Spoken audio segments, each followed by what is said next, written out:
قال أنا راجل ماليش في الكلام ده، العيب فيك أنتِ، أنتِ اللي عندِك المشكلة مش فيّا، وكان دايمًا بيردد الكلمة اللي بتكسر قلبها، الراجل راجل مهما حصل، والست لو ما خلفتش ما لهاش لازمة. زينب بنت زي القمر، عندها 20 سنة وعينيها فيها براءة وسكون وسكوت وطيبة. زينب دي حصلت لها أزمة، الأزمة كانت هتكسرها، لكن هي قدرت إنها تمسك نفسها وتتعافى من الأزمة. وبعد فترة حصلت لها أزمة تانية، نفس نوع الأزمة لكن بتفاصيل مختلفة. الأزمتين دول بقى خلوا زينب متهمة في نظر كتير من أهل بلدها. طب إيه تفاصيل الأزمتين دول؟ وهل فعلا زينب متهمة ولا مظلومة؟ وهل هي فعلا قدرت تتعافى وتتخطى أزمتها ديت؟ تعالوا نعرف مع بعض التفاصيل وانتوا اللي هتحكموا.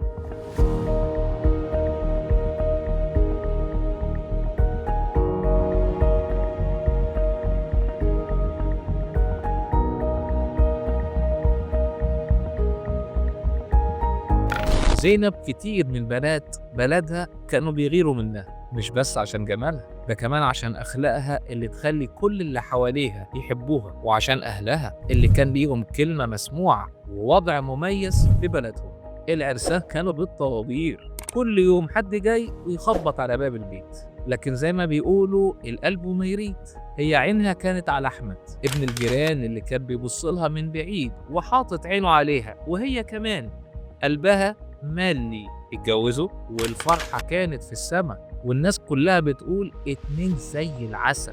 الفرح تم والوقت عدى وشهر ورا شهر، وبعد شهور الأسئلة بقى بدأت. مفيش حاجة جاية في السكة يا زينب، هو لسه يا أحمد؟ بيت العيلة كان مليان ضغوط على زينب، 3 اخوات لجوزها وكلهم مخلفين، والعيال مالية البيت لعب وضحك، لكن زينب ساكتة. وشهر ورا شهر وبرضه لسه مفيش حمل. حماتها بدأت تتكلم، حماها بيكشر، وجوزها بدأ يشك فيها. قالت له طب ما بدل الشك ده ما نروح نكشف سوا. قال انا راجل ماليش في الكلام ده، العيب فيك انت اللي عندك المشكلة مش فيا. وكان دايما بيردد الكلمة اللي بتكسر قلبها، الراجل راجل مهما حصل، والست لو ما خلفتش ملهاش لازمة. وكمان الأهل زودوا على النار بنزين، كانوا من تحت لتحت. ابننا أحمد سليم 100%، بس هي اللي فيها حاجة.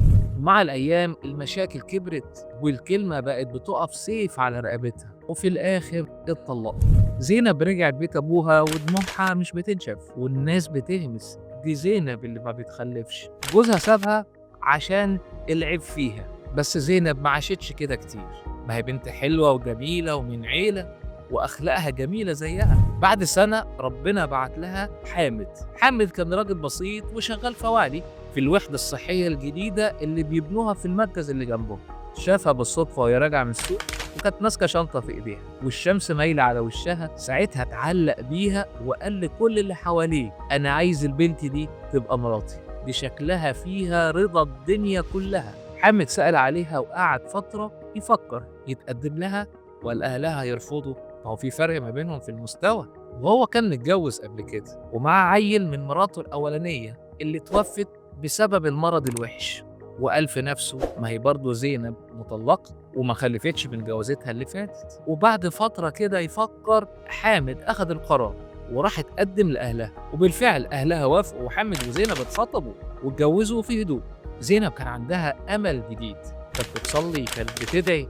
زينب كانت بتدعي دايما يا رب ارزقني بولد افرح بيه وافرح كل اللي حواليا وارفع راسي وسطهم. شهر ورا التاني ومفيش حمل حصل، سنة وسنتين وبرضه مفيش حمل حصل. هي بدأت تلوم نفسها وتصدق كلام الناس عليها وتفكر وتكلم نفسها يمكن فعلا العيب فيا، ده حتى الراجل اللي مخلف قبل كده ما حملتش منه. ما هي بتقول كده لنفسها. بص يا زينب، وهي كل واحدة بتسمعني، مفيش حاجة اسمها العيب فيكي عشان ما خلفتيش قبل كده. الطب بيقول إن تأخر الحمل ممكن يكون من الزوج أو من الزوجة أو الاتنين مع بعض. النسب تقريبا 40% من الست و40% من الراجل، و20% بنقول عليهم غير مفسر السبب، يعني مفيش سبب واضح. وهقولها تاني، الطب بيقول إن تأخر الحمل يا من الزوج يا من الزوجة يا من الاتنين مع بعض. حتى يا دكتور لو الطرف التاني كان مخلف قبل كده، ايوه حتى لو كان يا دكتور الطرف التاني كان مخلف قبل كده. وهنروح بعيد ليه؟ خلينا نرجع لقصة زينب. عاوز اقول لكم ان الدنيا دارت، وبعد سنين اكتشفوا ان احمد جوزها الاولاني اللي انقطعت اخباره من سنين، عرفوا ان اتجوز واحدة تانية بعد ما طلق زينب، ولحد دلوقتي ما خلفش برضه. طب ليه يا ترى احمد ما خلفش لحد دلوقتي؟ احمد راح لمركز خصوبة، واستشاري الذكورة كشف عليه وشخص ان عنده حاجة اسمها عيب خلقي، عبارة عن انسداد في القنوات المنوية. وده معناه ان الحيوانات المنوية مش بتخرج اصلا، يعني راجل زي مصنع شغال جواه بس البضاعة ما بتخرجش بره، والنتيجة سائل منوي موجود بس بدون حيوانات منوية، ولا يمكن ان يحصل حمل الا بطريقة واحدة، وهي الحقن المجهري. يعني الراجل اللي كان بيقول العيب فيكي هو اللي طلع اللي عنده المشكلة. وده بقى من الحالات اللي بتضحك وتوجع في نفس الوقت. اللي عنده انسداد زي احمد بيكون زي انبوبة المية اللي اتقفلت من النص. المية اللي هي الحيوانات المنوية مش بتعرف تطلع، بس الطب دلوقتي اتطور جدا، بنقدر ناخد العينة من الخصية نفسها وناخد الحيوانات المنوية اللي فيها ونحقنها جوه البويضات اللي هو الحقن المجهري، ولو ربنا أراد يخلف عادي جدا بالحقن المجهري. يعني العيب ده مش نهاية العالم، المهم إن احنا نعرفه ونشخصه من بدري. هتسألوني طبعا دلوقتي، طب وجوزها التاني ما خلفش ليه رغم ان هو كان مخلف قبل كده؟ الراجل ده زي ما قلنا كان بيشتغل فواعلي طول النهار، شايل طوب وحديد واكياس رمل، وده خلاه عنده حاجه اسمها دوالي الخصيه، وما كانتش موجوده قبل كده. ونشرحها كده بطريقه بسيطه. تخيلوا الخصيه كانها موتور عربيه محتاج تبرد طول الوقت عشان تشتغل كويس، ولما يحصل دوالي كأن المواسير اللي بتمر فيها المية سخنت، فالموتور يسخن ويبدأ يبوظ. الحيوانات المنوية دي كأنها تقاوي، لو الحرارة زادت عليها بتبوظ وما بتعرفش تشتغل. يعني الدوالي بتخلي جودة الحيوانات المنوية بتقل، والعدد يقل، والحركة بتاعتها تبقى ضعيفة.